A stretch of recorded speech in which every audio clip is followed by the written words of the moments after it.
আমাদেরকে। জনাব আপনার আমি পায়ে পড়ি। কোনো পা ধরার সময় নেই। জনাব এই কাজ করবেন না জনাব। বাদ খুলে দে ফারাক্কা বাদ। জনাব যা ডুবে তা বাংলাদেশ। ইলিশ মাছ।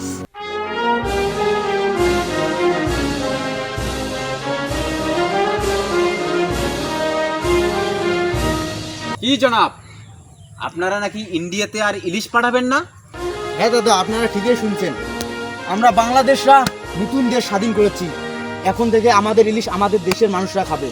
এতদিন যে ইন্ডিয়ার মানুষের পেট ভরে দিয়ে আসছো তোমরা, এতদিন যা হবার হয়েছে এখন আর সেটা হবে না। আমাদেরকে ইলিশ দিতে হবে তোমাদের। না, আমরা আর আমাদের ইলিশ বাইরে কোনো রপ্তানি করব না। কি কথা বলো? এতদিন যাবৎ হাসুয়াপা ছিল তোমাদের রাষ্ট্র ক্ষমতায়, আমাদের ইন্ডিয়া প্রতিনিয়ত সাপ্লাই করেছে ইলিশ মাছ, এখন কি বলতেছো? আপনারা সবাই আগের কথা ভুলে যান। যতদিন আছে এত রাগ দেখায় লাভ নাই। ইন্ডিয়া যতদিন আছে বাংলাদেশ থেকে ইলিশ মাছ ইন্ডিয়ায় দিতে হবে, এটাই ফাইনাল। কি সব কথা বলেন জনাব? আপনাদের এখন আমরা আর ভয় পাই না, এখন আমাদের দেশ স্বাধীন, নতুন করে আমরা বাঁচতে চাই।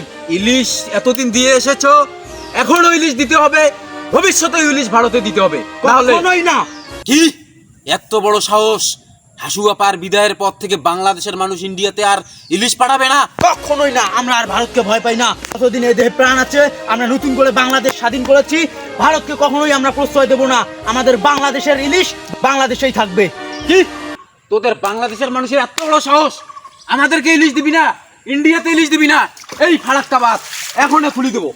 জনাব, জনাব আপনি এই কাজ করবেন না জনাব, আমরা ক্ষতিগ্রস্ত হয়ে যাব জনাব। কোনো শোনার সময় না। ইলিশ যদি না দেশ, তাহলে তোদের বাংলাদেশকে পানি দিয়ে ভরপুর করে দেবো।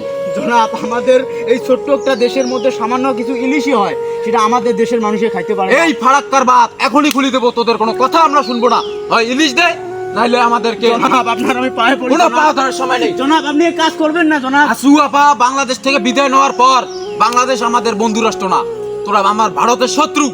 এই খুলে দে। জনাব এই কাজ করবেন না জনাব। বাদ খুলে দে ফারাক্কা বাদ। জনাব যা ডুবে তা বাংলাদেশ। ইলিশ মাছ। জনাব এ কি করলেন আপনি জনাব? আপনি এ কি করলেন জনাব? আমাদের দেশ।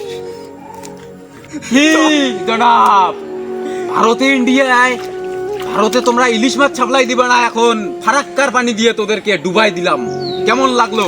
জনাব তোমাদের ফেনী চট্টগ্রাম সবগুলো ডুবাই দিয়েছি, এখন ইলিশ দিবা না?